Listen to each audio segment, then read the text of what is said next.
Hi everybody, when you hop on, let me know you're here so that we can get started. So where am I at here? Nope, that's yesterday. Okay, we'll refresh.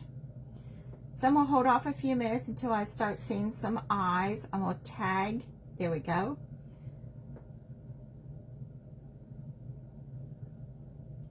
My friend in here. I'm helping her do a quilt block.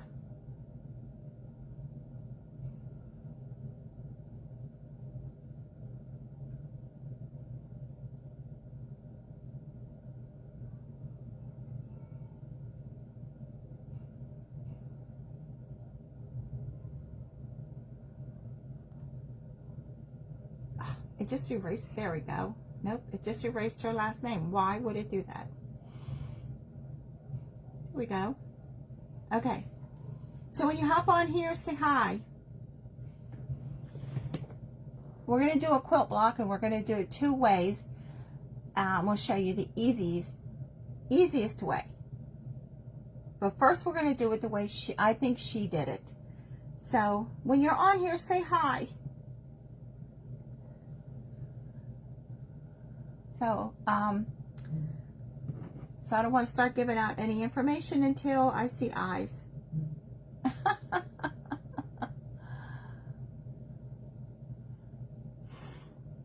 So I hope y'all have had a good day. Hopefully this video doesn't turn out. Yesterday's was good until the very last second, and I messed it up. So it doesn't matter how many years you've been doing videos, you're going to mess them up. And that's what I did yesterday. I messed it up. Hi, Sarah. How are you doing today? So we're doing a quilt block for a friend of mine, but we're going to do it two ways. We're going to do it the way I think she did it, and then we're going to do it a very easy way. So I know there's all kinds of events going on today for Donna. So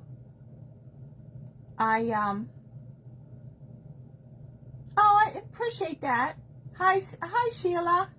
I appreciate you for sharing. So I don't want to get started and have to repeat myself.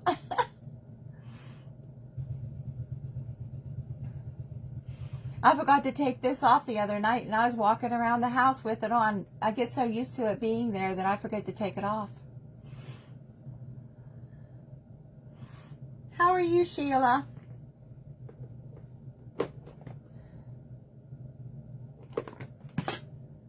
So I drug out my old machine.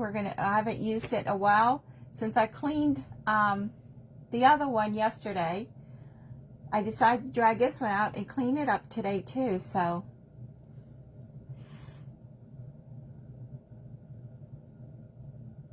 hi, Donna. So what we're doing is one quilt block two ways. Hey, sister. Donna and I have decided that we're sisters. We're true sisters. Hi, Deborah. So I have been talking about starting a quilting series, and since my friend Melissa is having problems with her block that she's making, I'm good, Sheila. So I decided to do what I think she did, and then I'm going to show you a very, very simple, easy way that you can do the very same block, and it will line up every single time. Hey, Kayla. So what you need for the second block that we're doing is a brand new seam ripper. Now, I think I told you guys about a seam ripper before. There's a right and a wrong way to use a seam ripper. Now, this little area down in here, if you would rub your nail over that, you will feel that that is very sharp. That is a cutting blade. That is what cuts your threads. So when you are, and I should have brought something here that was sewn. So when you need to use this thing. The point is what you start taking your stitches out with. But as soon as you get your back stitches released, you turn this around. You see that little ball? That's what you rip the rest of your seam with. Now, if you tried to do it with this side, you're going to rip your fabric because it will cut. But this side with that little ball, it will prevent you from ripping your fabric. And when we get one of these together, I'll show you how that works. But you need a new one of these because you're going to be using this a lot on the second block. Hey, Jody. You haven't had any aliens or anything today, have you? You've had an eventful few days. So, because we're going to be cutting it with a seam ripper. So you need a new one of these. And these, if you've had one forever and ever and ever, replace it. They're really cheap because this, just like your scissors get dull, this gets dull. That little cutting area in that U shape right there gets dull. So if you've had one of these forever and ever, replace it, because when you get a new one, you're going to find out the next time you use it how much easier this thing is to use, because that is dull. And no, you can't sharpen that. I've tried. So, but they're really cheap. So when I buy one, I always buy like 4 or 5 of them. That way I have them. But yeah, this gets dull just like your scissors do. So this needs replaced. And so you need a new one of these. Okay? And you need if you don't have a rotary cutter. Now Dollar Tree does sell one. It comes with one blade. But this is really, really easy to use when you're doing any kind of a quilting block. I even use these when I do the t-shirt and the baby clothes quilts that I do. I use this. Now the blades on these, you can get really cheap ones and you can get really expensive ones. If you buy the cheap ones, you're going to find out that you're going to be changing the blade a lot. If you buy the more expensive one, you're going to find out that it's going to last you a lot longer.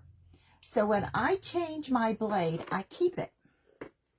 These little drawers from Dollar Tree, I guess they're for makeup, are great for sewing supplies. So what I do, your blades come in these plastic little things. I keep these and I put an X on it. That X means to me these are used blades. You can buy a blade sharpener. Now they're about $30 to $40. It's just a little machine. You put the blade in, it sharpens it. It's well worth the money, especially if you're buying the expensive blades. You can sharpen the cheap ones too, but you can only sharpen them like once. So, hey Debbie.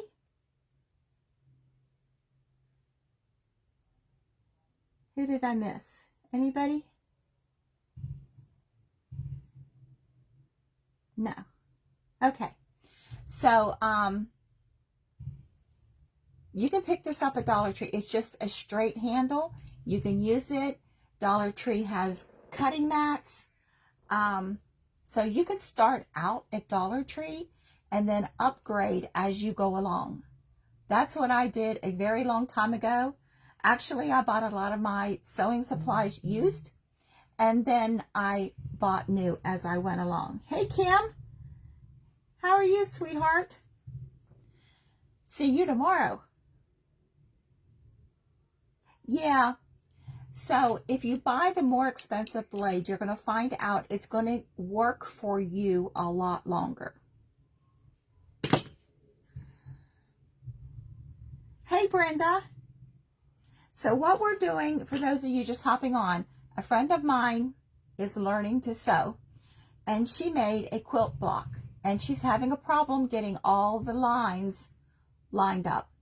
So I'm going to show you some tips that I do. Now this, if you are a brand new sewer, you can do this. The hardest part about this is if you don't have a cutting mat and a rotary blade. Measuring and keeping your these are rectangles, 2.5 inch. So when we end up finished with this 2.5 inch is going to be, oh crap, 2 inch. It's hard to subtract a half from a whole, right? So why it's going to be reduced is because you're going to have a 1/4 inch seam on both sides. So when you can do this any size you want. You can do 4 inch if you want. Make it real quick and easy. You can do a 4 inch square or 4 inch strips. We're not cutting these into little blocks. We're not cutting these into blocks. This is the old way of doing this. Now the next quilt block we do, we're going to use these. But right now we're just sewing strips. Now you can cut your strips the whole entire length of your fabric and get all your strips done at one time, sew them all together at one time, and then cut them all at one time. I just happen to have these are 8 inches, so that's what I'm using. So 2.5 inch is what we're starting with by whatever your length is. Now if you're doing a really, really long strip, what I do when I do it is I put a basket on the other side of my sewing table, and as I'm sewing, it's going under the presser foot, it's going off my table into that basket. So there's a tip. So what we're going to do, I have this baby gingham, just a plain blue. I have this floral and this floral. So what we're going to start with, so we're going to take one of these and we're going to put right sides together. If I can pull these things apart. There we go. So this isn't a right or a wrong fabric, but we're going to lay it there and we're just going to match up this edge and just sew a straight line. That's all we're doing. Hi. Hi, Diana. So my daughter tagged me in Melissa's post that she was having issues. So I think this is how she made her squares. So we're going to line 2 up, run it under the machine. We're going to grab 2 more strips, and what we're going to do is chain stitch these together. Now you can use florals and checks together. That one's a little bit wider, or is this one a little bit smaller? Let me measure. You want to make sure that all your strips, nope, that's only 2 inch. All your strips are the same width. That way you get a consistent block. So all I'm doing right now is just pairing these together, putting right sides together. Right side is the pretty side of your fabric. Hi, Connie. My raggedy doll in the background. Oh, that's something I'm working on.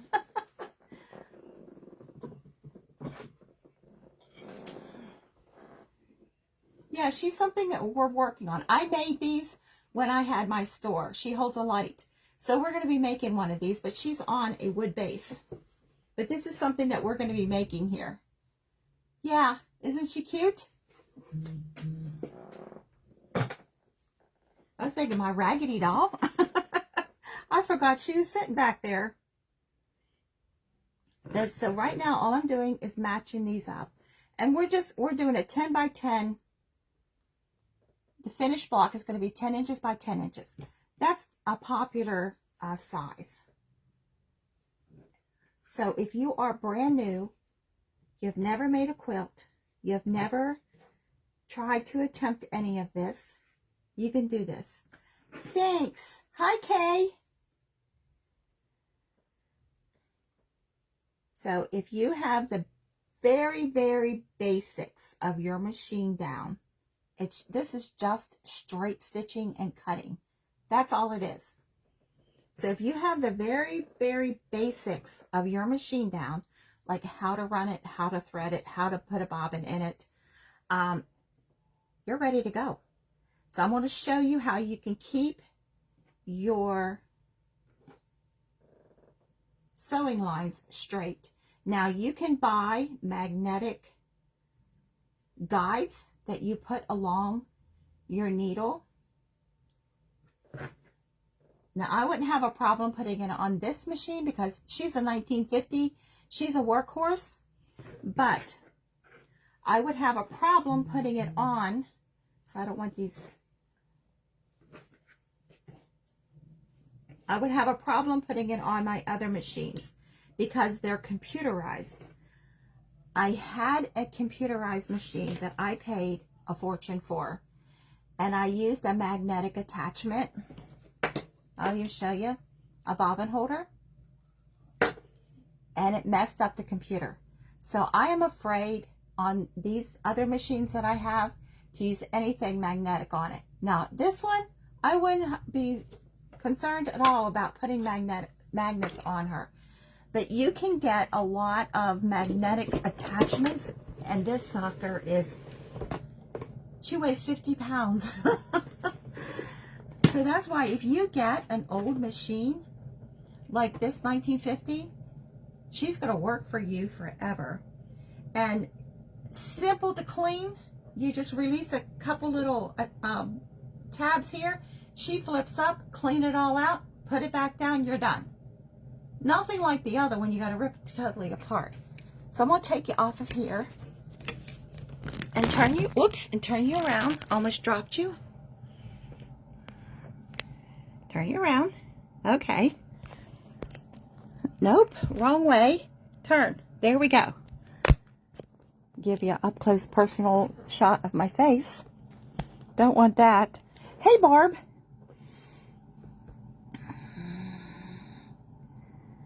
Yes, Sheila. We all need to sing happy birthday to Sheila. I would sing to you, but I don't sing very well, so. So if you need to, you can pin this. You want to make sure that your edges are totally lined up. You don't want this off even a fraction of an inch. Now the length, see, this is just a hair longer. That's fine. We can trim that at the end. But you want your sides to be totally lined up. And all we're going to do, now see this tape? This is my 1/4 inch. So how you make sure that this is a 1/4 inch is you measure from, put your needle down, and I just unthreaded her. Put your needle down and measure from the needle out, and just put a piece of tape. That's what I do with my other machines because I'm afraid to put anything magnetic on them, because I don't want them to get messed up at all. Now this one, I got a lady's sewing supplies, and this was included, and I love this machine. A little bit of oil, flip her up, clean her out, she's done. And this one threads from the side.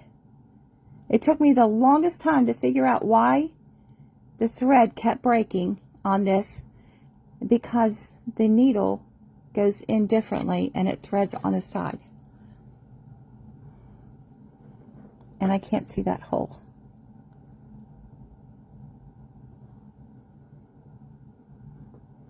And naturally I don't have a needle threader here. So if you find one of these,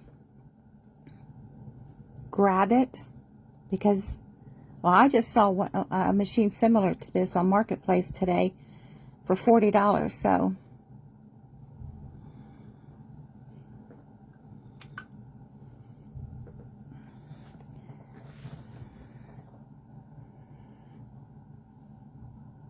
Oh, you love cleaning your machine?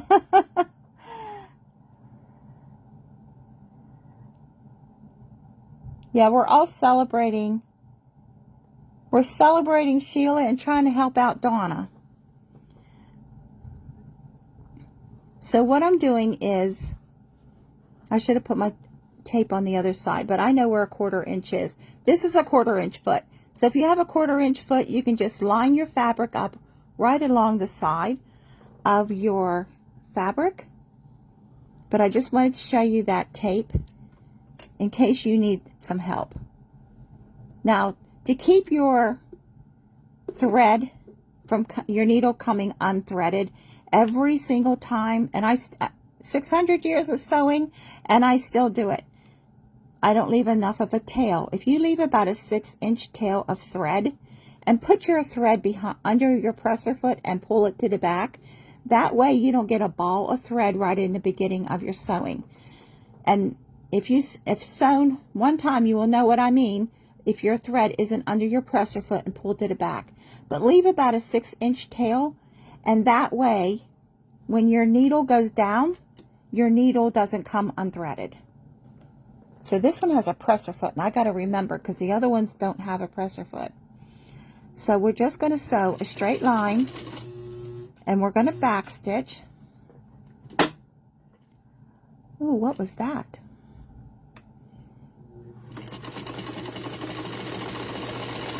I thought I broke a needle, but I didn't. Now she's old and rickety. She makes noises just like I do. And yes, so we're not taking this out. We're leaving it right under the needle. We're going to pick up our next bunch. Make sure that the sides are lined up. Now see, this one's longer too, but that's okay. We're going to butt it right up to the fabric.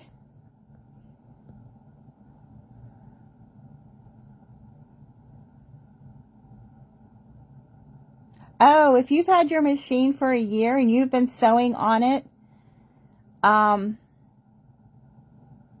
yeah, you should clean it. I did a video yesterday for Donna, how to tear it all apart.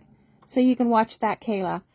So I'm just pushing this right up to where this fabric is, making sure that this is lined up on this side, and I'm going to continue sewing.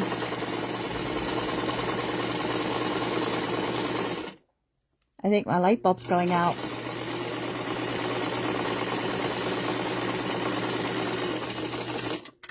And back stitch and pick up the next one. And this is called chain stitching.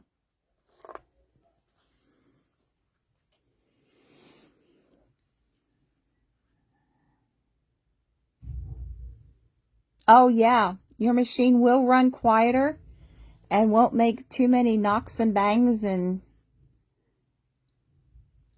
your needles should be changed, they say, 8 to 12 hours of sewing.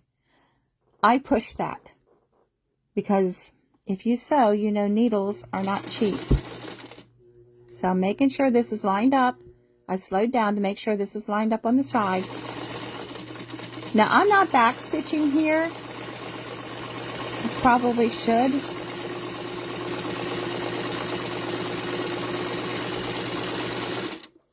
And we're just going to go right to the end of the fabric. Even though that fabric is too long, we're going to cut it off. So what we're doing is a block. I probably have enough for a block right now.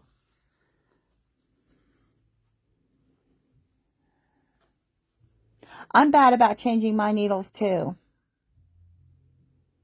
Okay, how often? That's a hard question, Kayla. It depends on how much you sew. You sew a lot, you should clean it more often. If you watch my video, you will see, and I clean my machine. If I'm sewing a lot, I'll clean it once a week. If I'm not sewing a lot, I will clean it at least twice a month.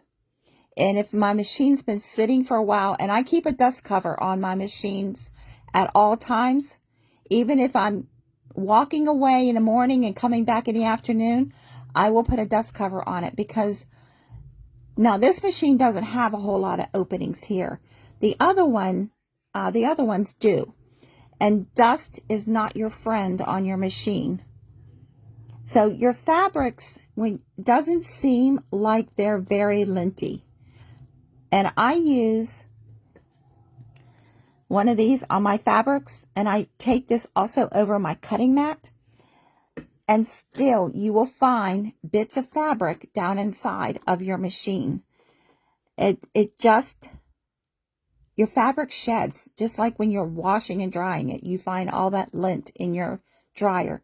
It sheds, even in sewing. So we're just going to keep going, and I probably have enough after this strip.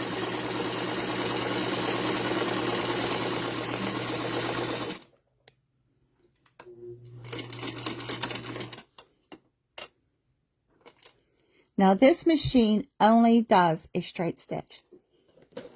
It doesn't have all the fancy stuff like the thread cutter and all that stuff I love about my other one. So we're going to use this and make a block.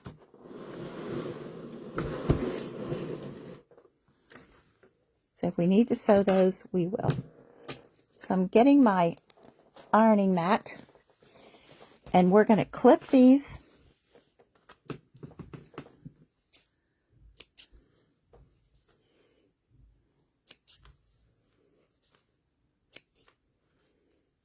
So this is much simpler doing it this way, opposed to stopping and clipping the threads and pushing it through. Now, I'm laying these all out first. All out. And I'm ironing them. Oh, Kayla, you're welcome. I've been sewing for 600 years, so, and I'm basically self-taught. I learned the basics in home ec, and then I took off from there. So let Shark here get. So I'm pressing my seams. And what this does is set your seam. And what I mean by that, it helps your seam from stretching. So if you open this up and you take your iron and go over your seam like that, see how there's a lip there? Can you see that? And this one's flat. So you want to make sure that this seam is flat. There's no overlap in it. So that's why I set my seam first, because when you open this up, and this is how I do most of my seams, I hold this up and I take my iron and gently go over, because your fabric has stretch, even though you have a cotton. See that stretch? You don't want to stretch your seam out, because that tiny, tiny little stretch is going to throw everything off. So there's a wrinkle there. I don't want any wrinkles, because just a little wrinkle is going to throw your pattern off. And you think, oh, it's just a tiny little. No, it's going to throw your pattern off. Now there's 2 rules of thumb here. You can press your seam open.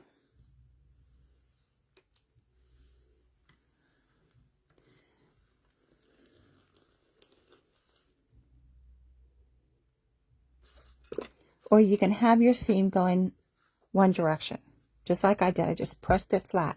You want this to be as flat as you can get it. So steam is your friend.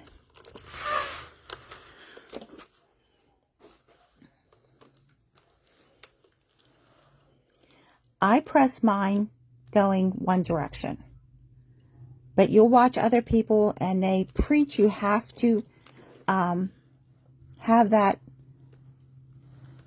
pressed open in the back. I think it's more of a preference.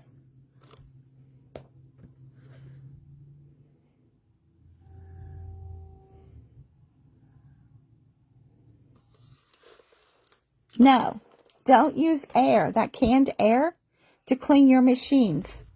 I did it and my machine ended up in the shop. That air has an oil in it. Now, the first time you use it, you're going to be good. But the second, third time you use it, it gets gummed up in your mechanisms, and it won't run. I got preached at by the repairman. So, I just had one of my machines, well, it's been probably a year now, at a shop. Just to walk in the door with my machine was $150. That's before he did anything. So, it's not cheap to have your machines looked at. So, yeah, you want to baby it as much as possible. So now that even though I cut all of these 2.5 inch, we're going to square these up again. So these rulers are really nice because these are all 1 inch squares going both directions. So you line it up on one line and on the bottom line. And it's hard to really overlook this stand on my neck. Okay, so I overlap this just a little bit below this line because this is just maybe 1/8 inch longer. So I'm lining this fabric up on that bottom line, making sure it's lined up there. And I'm going to trim this up. So all you do is you line your ruler up on these lines too. When you're using one of these acrylic rulers, put a lot of pressure on it because it will move. And I'm just trimming that off. So I'm making sure that, so I started out at 2.5. So this should be a 4 inch or 4.25. So that's what this is. So this is good. So we're going to do this to each one. This is where it seems like a lot of work, and it's not really. But this is where you get those perfect matches. You get everything. I'm just making sure everything is the dimension that I need it.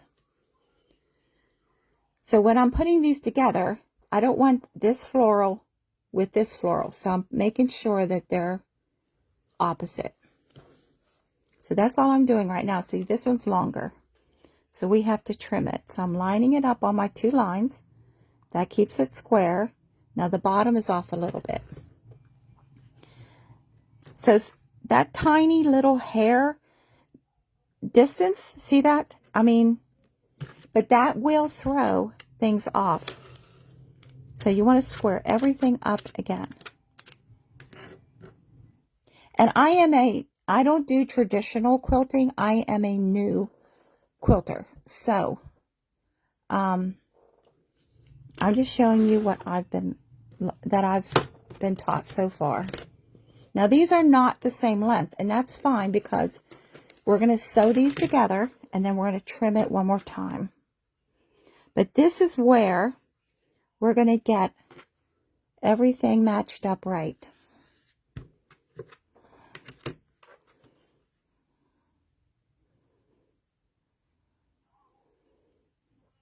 So I know some of you are thinking, oh, that tiny little piece I can just include in my seam allowance, right? You won't do that. It's still going to be off.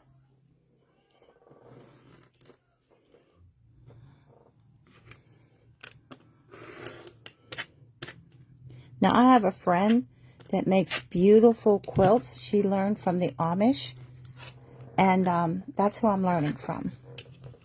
So we have, so I'm stacking these up. So these the florals are not lined up together. So this is what I'm doing right now.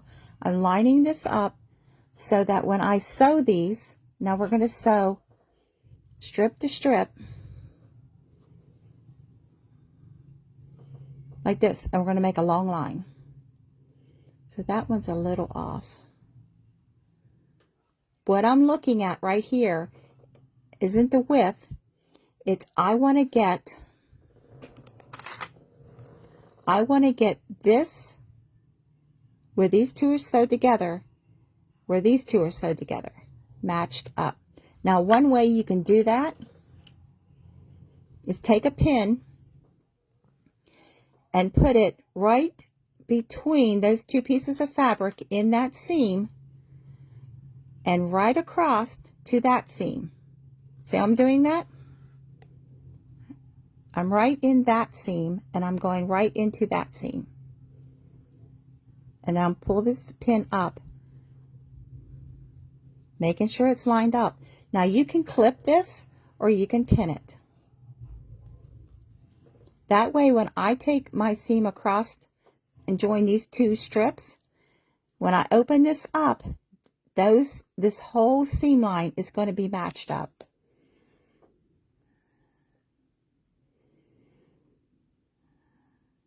Isn't that floral pretty? I bought a bunch of quilt squares and she had a whole bunch of strips. And this was in that. I love these. I wish I could find these two fabrics. Those are so pretty. So what am I doing down here? Now see, the one's longer than the other. All I'm doing is just eyeballing it. But right now I'm worried about this junction right here. So I put a pin in it. And then I'm going to do the same with this. So you can eyeball it, make sure that it's together, or just put your pin into there and right into there. And when you pull your pin up, it's going to match those two up. So if you look at it this way, those two seams are matched. Now you're saying that is way too much work. But this is where you're going to get your perfect squares. One of these is longer than the other.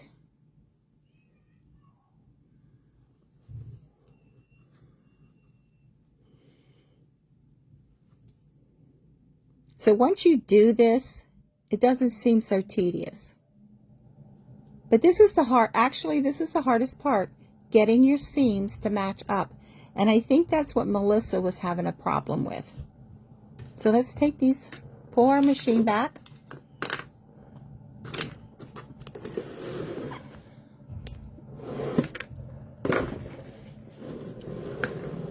When I have to carry this machine now, move it off my table, I have to have Tony do it. This thing weighs, she's a beast.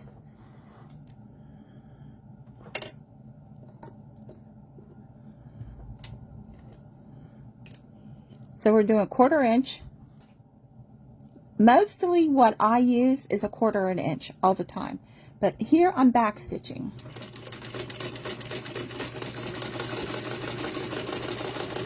And don't sew over those pins. You might get away with it for a while, but you're going to break a needle. And we're doing the same thing. We're chain stitching.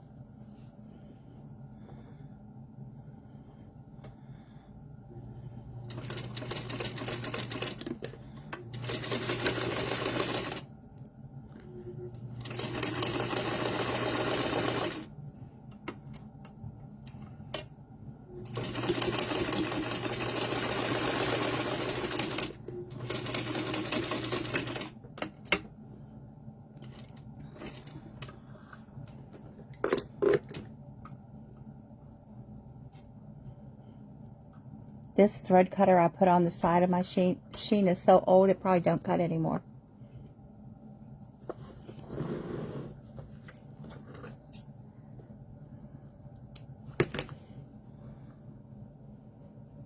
So now we made a long strip. Now look at that. By taking that extra little step, look how that matches up there. You see that? Hi, Cindy. Oh, I do, don't I? You caught that, and I'm looking at it and trying to make sure I don't have it. I do, because I turned that one around. Well, we're going to go with it. Good eye. So what am I going to do? I'm going to press this again. Where am I? There it is. It fell off my table.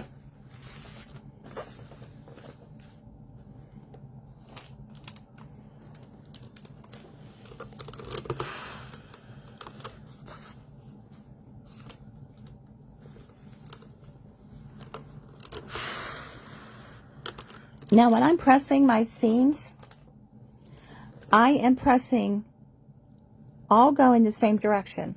Like both of these are going down. When I did these, they were all coming toward me. And when you go to put everything together, you'll find out that it will help. Look, here's the second one. It's lined up. Just by using that little pin trick. That's what I was having a problem with. Getting my cross sections. So I'm pressing this again because you have to make sure your seams are as flat as you can get them. Hey Julie, thank you for sprinkling. But look how nice that looks. So we're going to take these and we're going to cut them again. So we're lining these up. Lining these up. Now these are now a 4 1/4 inch. So these two are lined up. I'm going to lay them down together. I'm matching this line and this bottom line. And no pins because that will break a blade. And they're totally pressed flat. Getting everything. Yeah, it's a shark. I love that thing. So we're doing 4-inch blocks. So I'm taking my ruler and I'm matching up the four down here and the line up here. So as we do this, we're going to do this once a week. We're going to do different blocks. And you say, well, are we making a quilt after this? No, you can. But we're going to make things out of these quilt blocks. So this is 4-inch.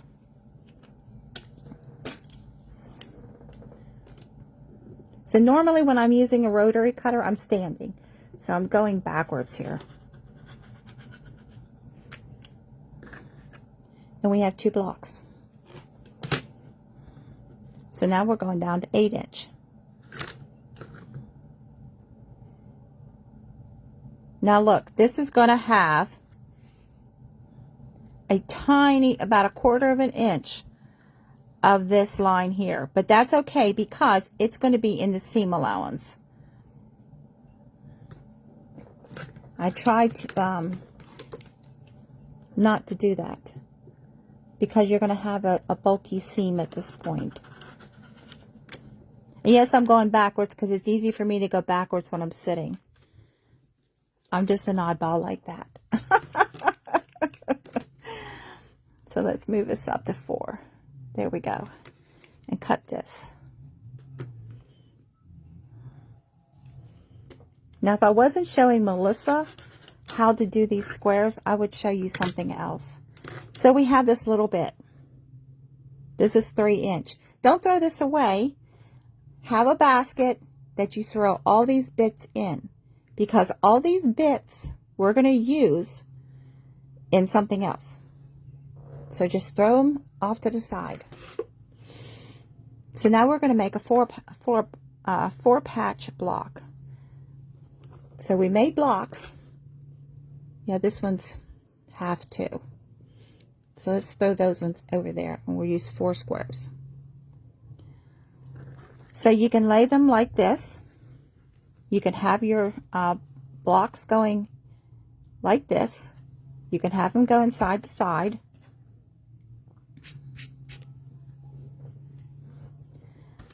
I always try to keep any little bits of yarn, or not yarn, thread, little tiny bits of fabric off of whatever I'm sewing, because that will end up under your machine. So we can do it this way. And you have that block. Turn it this way, and your block is going a totally different direction.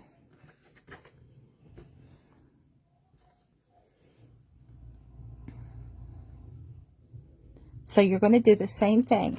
We're going to put these together.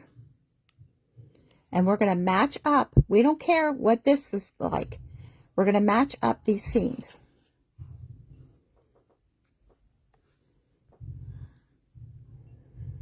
Hey Jan, how are you? So I'm going right in that stitching. Can you see that? Whoops, I'm blurry. I don't know why I keep getting blurry here lately. And I'm going right into that seam. And pull my pin up, and that will align those. So if you look at it this way, you can see that those are lined up there. So I'm not worried about if one, like this one, is just a bit longer. We're going to square it up. We're going to make these all the same size. So I'm just lining up these edges. And I'm going to lay that over there. And we're going to do the same thing again.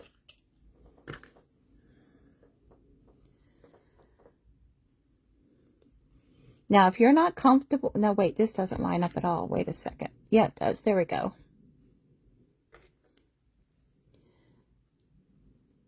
So once you get going at this, you don't need to use this pin. But if you're brand new to this, this is the best way to get your seams to match. Pull your pin up, push it down, and then line up your edges there. And you will get that perfect every time. So it's just a little step. Now we could keep going, sew these, cut them down again, and cut them down again. We can do half square triangles. That's what we would do if we wasn't showing Melissa how to do these squares. Because you can take just simple squares and do so many different things. Do a pinwheel. I am getting all into this quilting thing. I always wanted to learn to quilt, but I thought, oh, it's so hard. You got to cut all those little shapes. But there's so many easy ways to get around, so you're not cutting all. I lost all my comments. What is going on? Okay.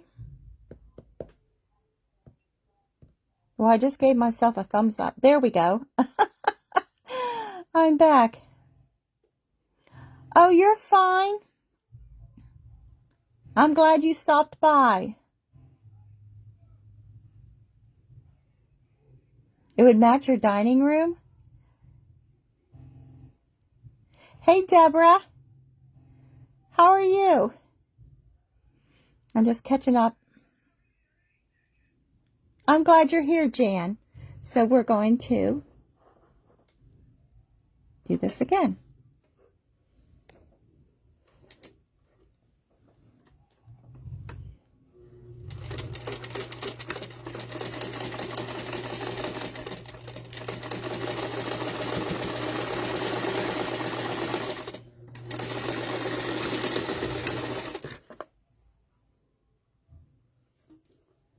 So right now, all I'm worried about is these seams and this top edge.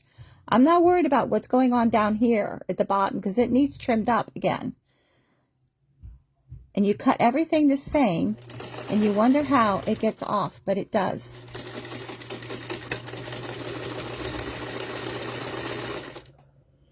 Now see, my presser, part of my presser foot went up under that seam. So just lay it down.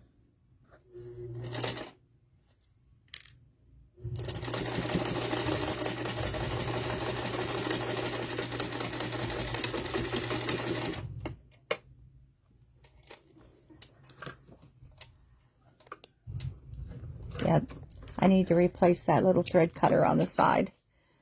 It's one I picked up at Joann's a million years ago. And it's probably dull. So look, that's perfectly lined up by using that pin.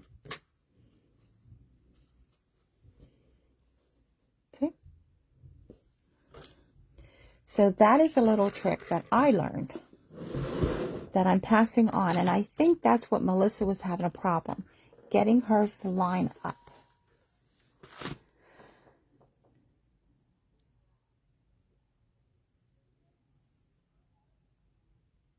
No, this was not a kit, Julie. This what I bought some fabric at an estate sale, and in the bottom of the tote was all these pre-cut squares. Now you can buy these squares already cut. You can get a 2.5-inch jelly roll, which is just strips, and then you can cut them down. You can buy 4-inch squares already cut, 5-inch, 10-inch, whatever you want. But I'm just using all of this that I already have. So these were already cut. And the daughter-in-law at that estate sale didn't think that her mother-in-law did quilting, but she may have been trying to learn, because she had all kinds of squares cut. Beautiful fabric, so.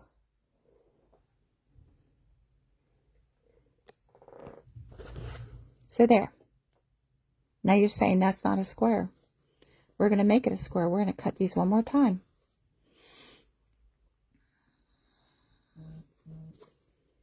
So you can cut these down again, do just what we did again. If you wanted to leave this like this, make sure your edges are totally straight. See, this is a little bit longer. That little lip there that needs cut off. Let's see if this side lines up. Nope, this side needs trim too. But when you open that up, you'd have a square. See that? But that pin trick is what's going to keep this junction on everything lined up.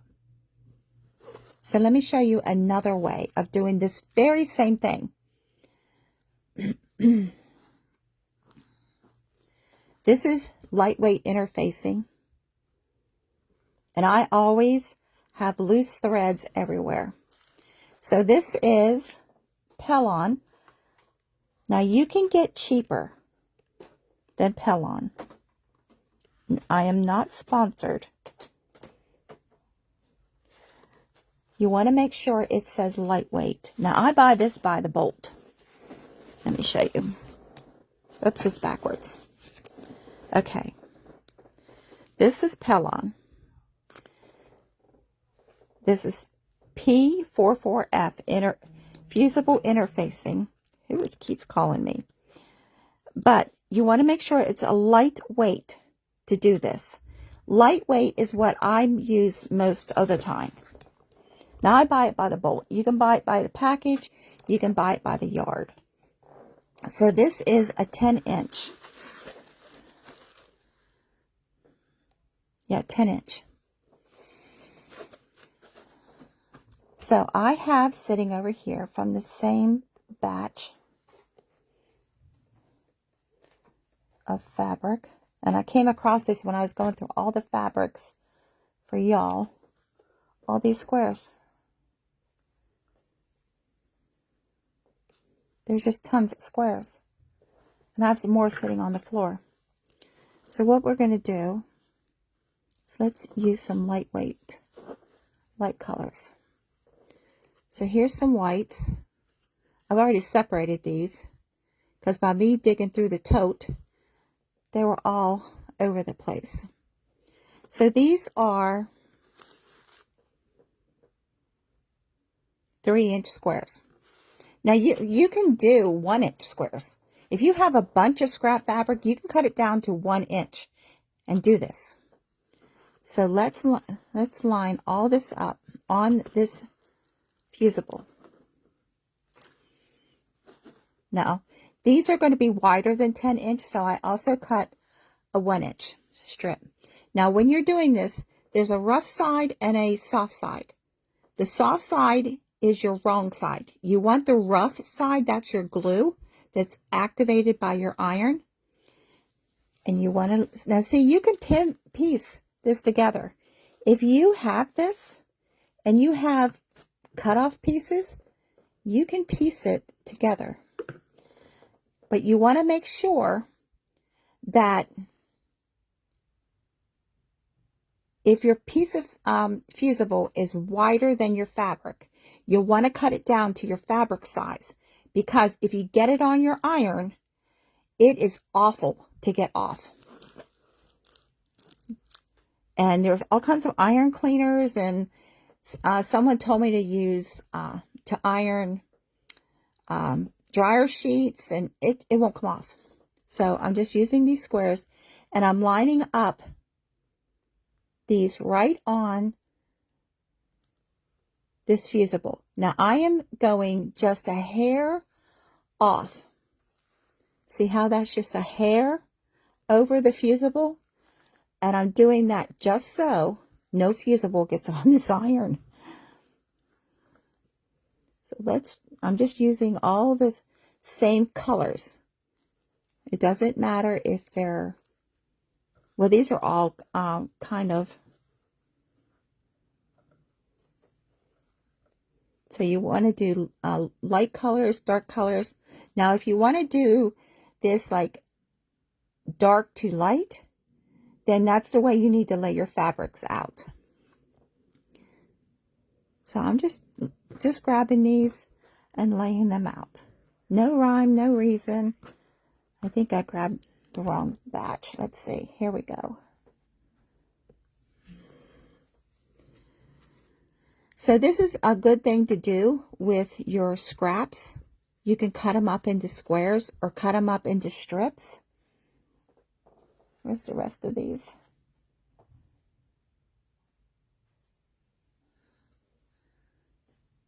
I thought I had these already separated.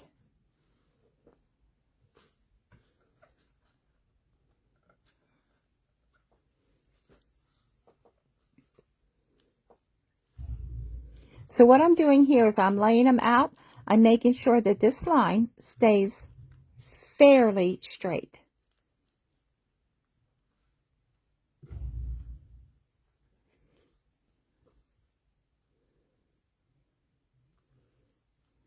We're going to press these, and then we're going to put that other section on. So this is another way to get all your lines cross and up and down to stay the same way.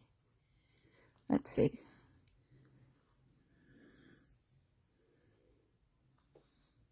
And yes, I'm throwing this extra thread on the floor. I'll vacuum it later. So just by taking that extra little care, extra little bit of time.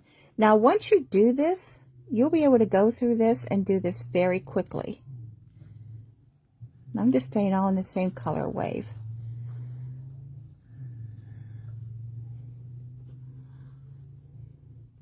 So let's press this.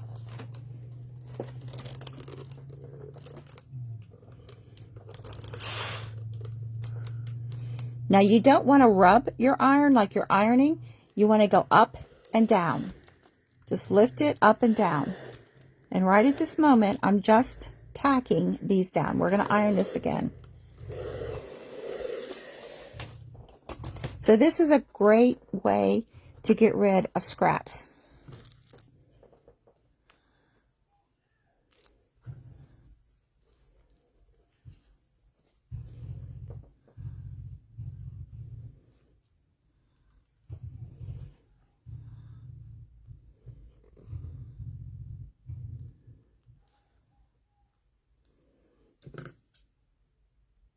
I'm just cutting those threads off.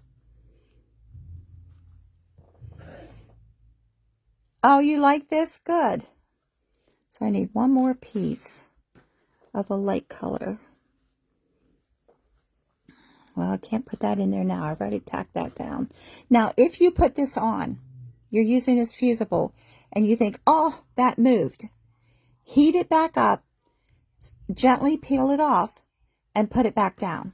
Now, what I was saying about Pellon, the reason I like Pellon better than any of the other brands that's out there, and I've tried the cheap stuff. You know, money's tight, you cut corners. The glue on it is not consistent. I have never had a problem with Pellon. And Pellon goes on sale quite often.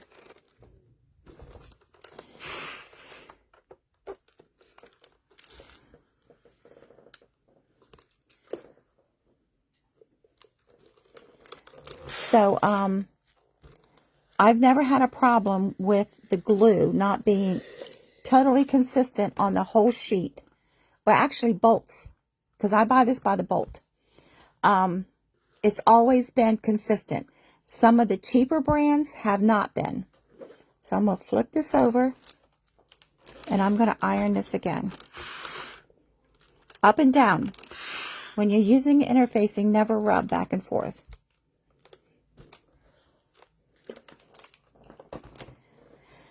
So you're saying, what are we doing with it? I'm going to trim off this extra little piece here.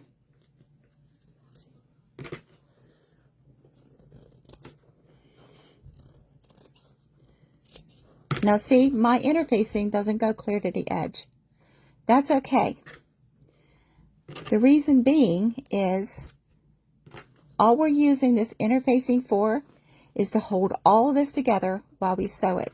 So we're going to fold this in half, right where all of these go together. We're going to fold on that line. That's why I said when you're putting these together, make sure your lines are staying consistent.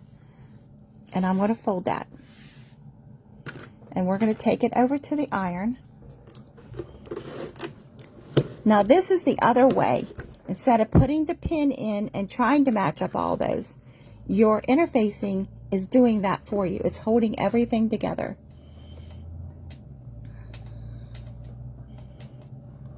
So all we're going to do is a 1/4 inch seam all the way down.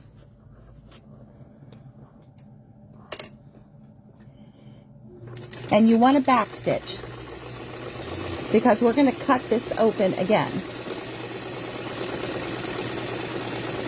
So I'll show you the correct way of using a seam ripper.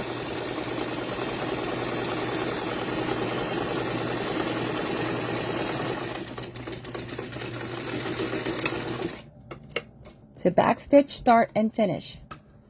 Now I'm just pulling my thread out and I'm folding this on the next line. See? Fold it in half.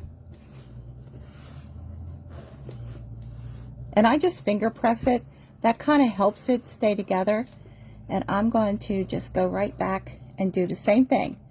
1/4 inch and back stitch.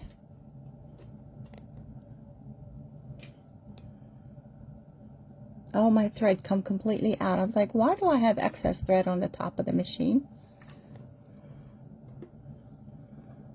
Now, all machines have thread guides. That's all these little places that you put your thread through. That helps your thread go all the way through your needle correctly. You don't want to skip any of these. So if you see these weird little things on your machine, make sure you put your thread through that, because that helps keep your thread from getting all bunched up. So I know I have a lot of new sewers here, so when my machine starts acting up, it's breaking thread, it's skipping stitches, the first thing I do before I do anything else is to make sure that my thread did not jump out of one of those guides. Because if it's not in one of those guides, you're going to break thread, you're going to skip stitches. So that's the first thing you want to check. So I'm trying to give you all the tips that while we're doing this. Hi, Camille. It does. That cheap stuff peels right off. Yeah, I don't care how much you iron it. The interfacing, it doesn't want to stick. And then you'll find out that you'll have a big section where there's no glue at all.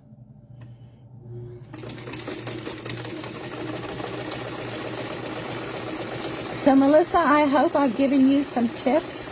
I know you're going to see this on replay.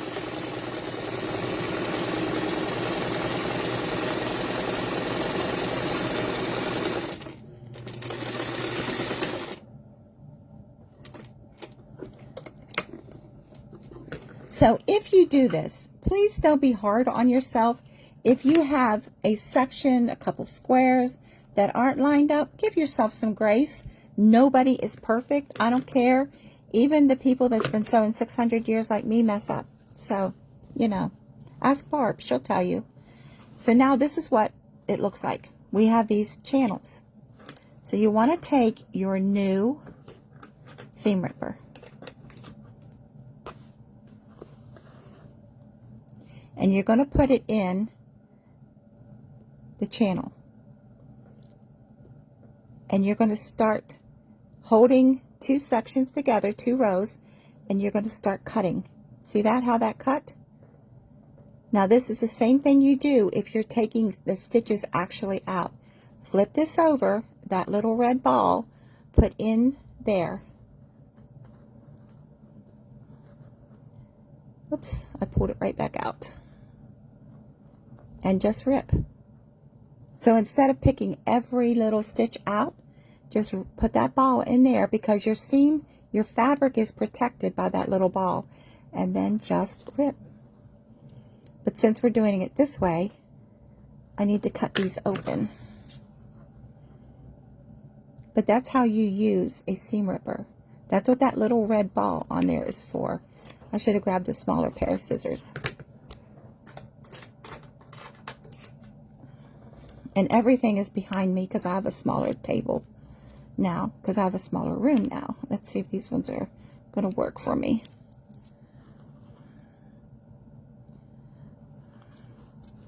And we're going to cut this channel right open.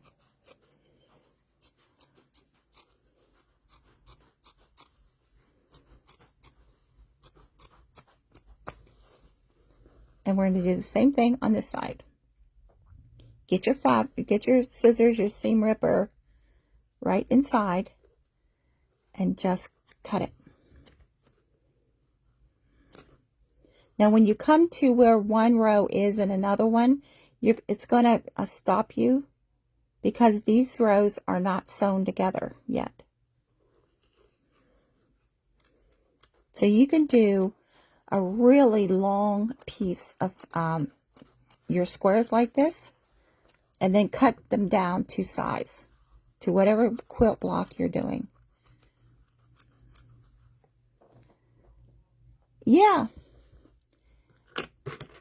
this is only for picking out your back stitches. When you get that released, flip this around and put that little ball up under there and then start ripping. And you can rip a really long piece of fabric. Now, I don't go crazy on it and think you can go 50 miles an hour and do it. Take your time and do it and hold your fabric like I'm doing here with the scissors and just run that right underneath of there. That's what that red ball on there is for. Now, like I said, if you've had one of these forever, replace it because your blade down in here is probably dull. And if you're having problems with your seam ripper, that's why your blade down in there is dull. And even your point gets dull. It may look really sharp and really pointed, but it gets dull too. So now we're going to press this open.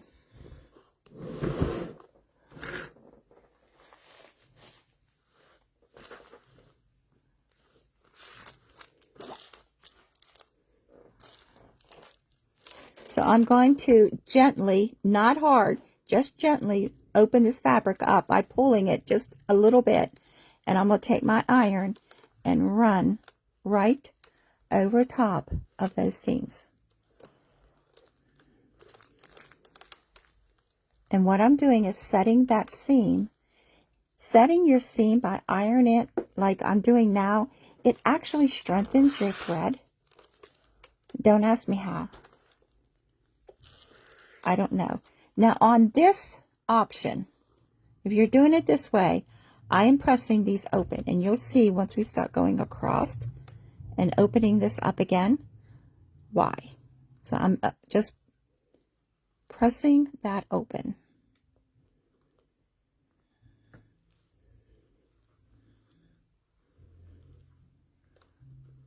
Now I'm going to be posting on Telegram different quilt guides that you can print off, because now that we're doing this, we're gonna do this once a week, and then we're going to take our quilt squares and we're going to make stuff out of them.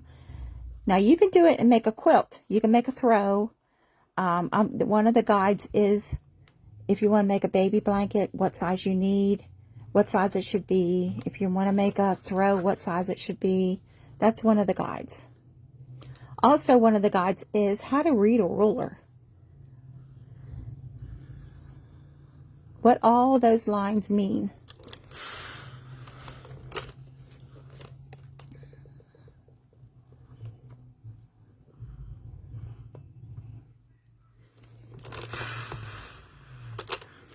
Now I'm going to flip it over and I'm going to iron those seams again, because you want this flat. Whenever you're sewing, you want your seams to be as flat as you can get them, no matter what you're making. So let me get a piece of fabric here. Each one of these little lines, now there's the whole, there's the half, there's the 3/4. Now those lines are longer. Can you see how longer they're longer? All those lines in between is 1/8. So it's 1/8, 2/8, 3/8, 1/4. So the guide I have explains that. It just has a picture of it. So these are flat. So now we're going this way. See why I said to cut these and iron them open? See how nice and flat that lays now? So let's pull this beast back over here. I'm not using my other machine because I have it set up for something else. I have it set up for embroidery, and it is a process to get it set up for, change it back and forth.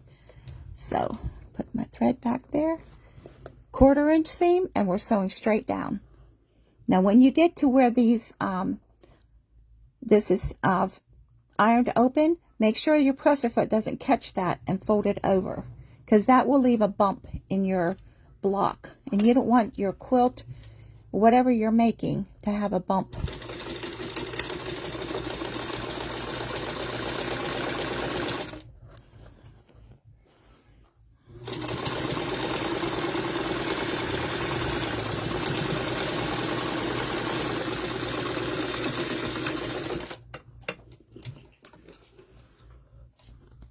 Yeah, I think my light bulb is starting to die.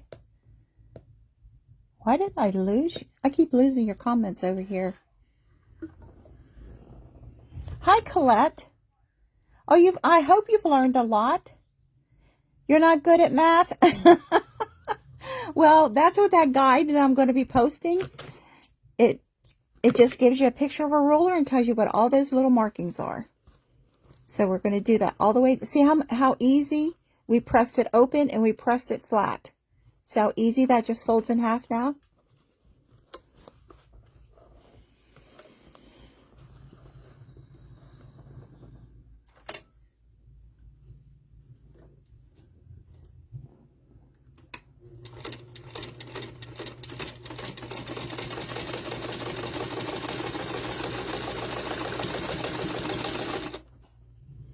So a lot of people shy away from quilting because of the math in it.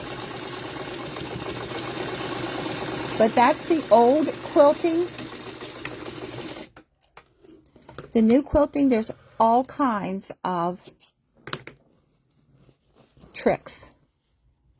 So that did not press open. So I'm just going to hold that and make sure that that lays flat. There we go. See how easy that just folds right in half? Come on, turn back on.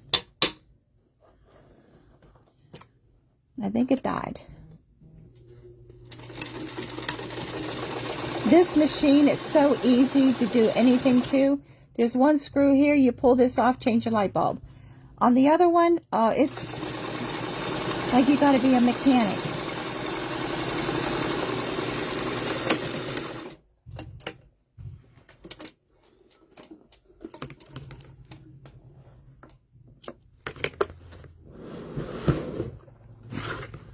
We're doing the same thing. Where did I put those little scissors? How come I lose something on every single video?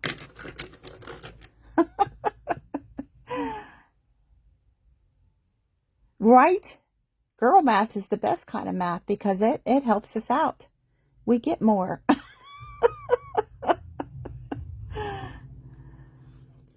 So we're going to cut this open. So, cuticle scissors are really good to do something like this with. We're going to be doing some applique. Cuticle scissors are really good. You can buy applique scissors, but cuticle scissors do it, then they're cheaper. Or you might already have a pair.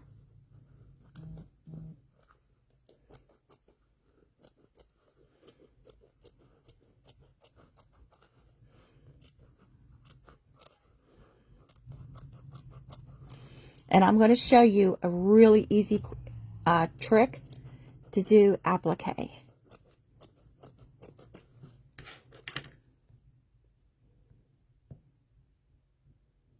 It might be loose. Let's see it pop back on. It might be loose in there too. Yeah, you're right.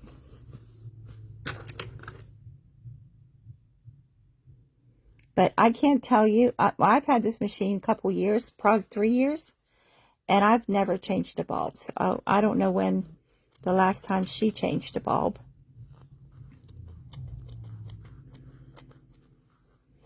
So I'm just running this right along. Yeah, I could have used a sharper pair of little scissors. Yep, a cheater roller. Yep, you need that. Well, if you don't work with it, you're not a builder. You're not a...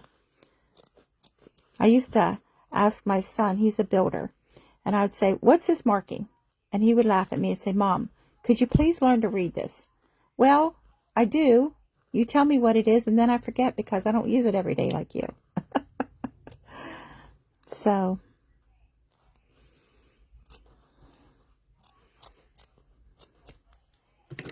we're doing the same thing.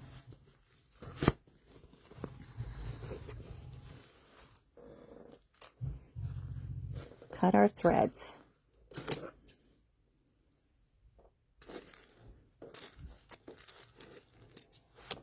So if you want to save this video for down the road, you know, Facebook only allows them to stay on our pages for 30 days. You want to download it. And that's an option. If you press the 3 little dots at the top, you can save it or you can download it. If you download it to your computer, then you'll have it. But I put everything on YouTube. So, since they started that. So you can always follow the link at the top of my page to YouTube and find something. So I'm pressing all of these down to set those seams. And now we're going to open them. And I'm going to use this little stylus to help me get started. This is not for sewing. I'm not exactly sure what this is for. It's a embossing tool. But I use it for sewing because I've never embossed anything. I've watched people do it. I think it's kind of neat, but I've never done it. So we're just going to... And my baby iron would have been a good thing to do with this because I have... If you want to buy a really nice iron, which I didn't even think about to this moment to do this with...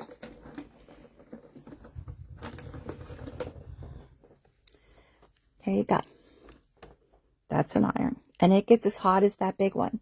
But it's really nice to run right into there. It opens that right up. And I don't know why I didn't think about it because I bought it just for this.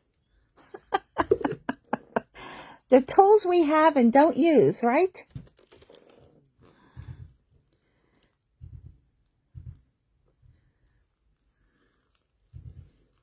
So I'm not making y'all wait for that thing to heat up. We'll just use our big one.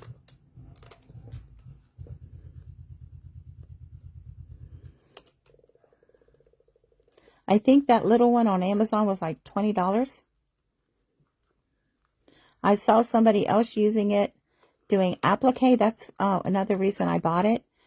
And I thought, oh, I have to have that. I have to have that stuff. And then it just sits and never gets used. That's why my room looks like a disaster area.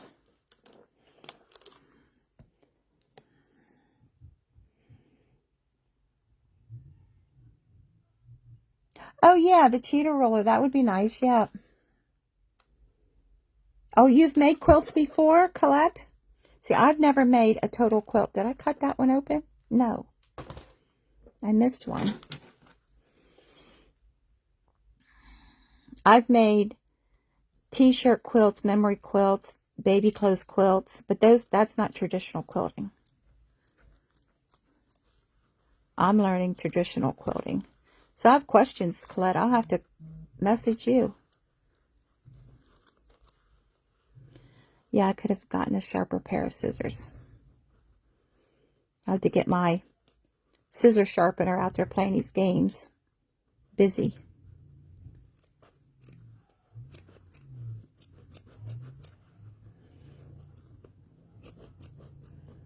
Now that Joann's is not in business, I don't know where you get scissors sharpened now unless you find someone that just does it. I've asked Tony if he wants to do it for people, but he told me no. He said he'll do it for me, but it's not something he enjoys.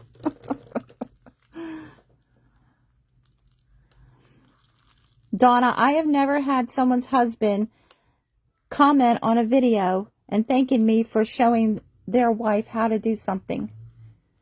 I was shocked when I saw your husband's post.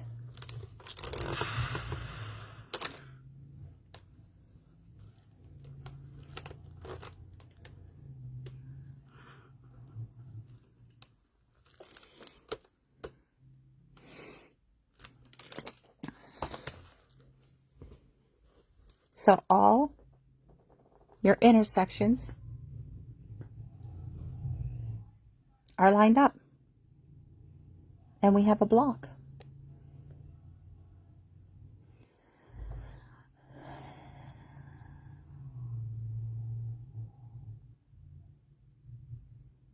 I know. I have a lot of stuff, Colette, that I've put away for, I'm going to use it later. Well, if we didn't live so far apart, Barb, I'd have him sharpen yours. Oh, there you go. I never thought about an upholstery shop. But there you go. So this is another way that you can get everything lined up. So you can do it this way, or you can use the pin and match it up and get your intersections all lined up that way. So 2 different ways.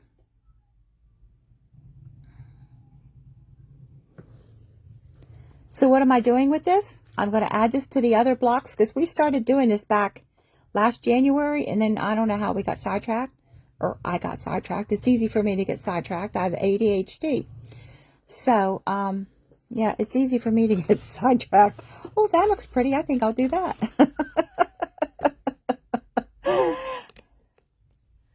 So, just lightweight interfacing, and it'll help you keep everything lined up. Look at that. Perfect.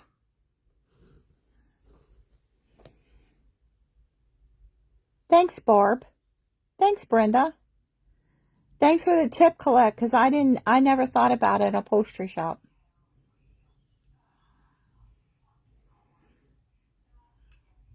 So can you do this by hand? You absolutely can do quilting by hand. It's just going to take you longer. But if you're going to do it by hand, I definitely would use the lightweight interfacing. And you can buy it by the yard. You can buy it by the package. Excuse me. But I use a lot of it with my memory bears. So I buy it by the bolt. And when Joann's was going out of business, I bought a ton of it. So I have it for a while. But there you go. Now, what I would do from here is I would square off all 4 sides. Oh, you're welcome, Sheila. I'm glad I could help. And Melissa, I hope this helps you too. Because according to Heather, that's what you were having a problem with, these intersections. So I did it the way I thought you did it. And then I showed you this way. This is like such an easy, fast way of doing this. Yeah, it does take forever. But that's how they used to do quilts, right? Everything by hand. Now, if you wanted the hand look look. You can take a needle and thread and just do a tiny little running stitch all along these seams on both sides, and that would give your quilt block another dimension, another handmade look. So that's cheater way. And I am all for shortcuts. Just like that interfacing, that is a shortcut. So we put this one together a lot faster than we did these.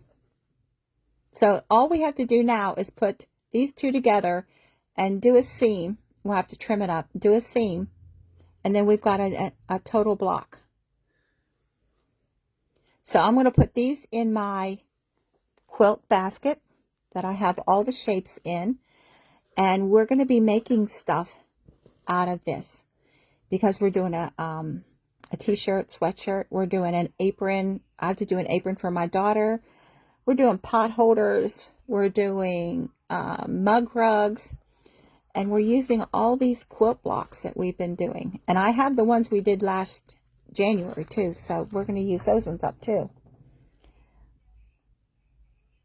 Yep. Quick and easy. I want shortcuts. I don't like a project that takes me forever to do. Like getting all my patterns done again. That has taken me forever and it's driving me insane. So speaking of that, if you've already told me, I have your name down. I have 30 people I'm limiting this class to. It's going to be not on this page. It's going to be on another page. If you want to learn how to read a pattern, and I moved the pattern off of here, we're going to be making a pair of pants. I got the pattern. I'll print it out so that I can make a PDF of it and the directions. And I'm going to teach you how to read the back of a pattern, the envelope. So, because that's where you first start. Well, first start by looking at the pretty picture. And then second part is reading the back of the envelope. We're going to start from taking everything. So if you want to make this pair of pants with me, I'm going to go slow enough to where you can sew the pair of pants with me. So if you want to be in that pattern reading class, comment me. I will put you on my list. I'm limiting it to 30 people because I'm giving you a pattern. Hi, Camille. You just popped up here again that you were watching. So if you want to learn how to read a pattern, a commercial pattern, that's what we're going to do. And I'm giving you a pattern. And we're making pants. So if you wear an extra small to, I think it's a size 24, this pattern's going to fit you. So just comment me or shoot me a message on my WhatsApp that's underneath of every post, and I will add you to the list. But once I reach 30, I'm not taking any more people in the class. So God bless you all. I will see you on Friday. I'm in an event, and I'm not sure what time, with Creative Crafters Ensemble. So I will see you then. God bless you all. Thank you for hopping on and sharing your time with me.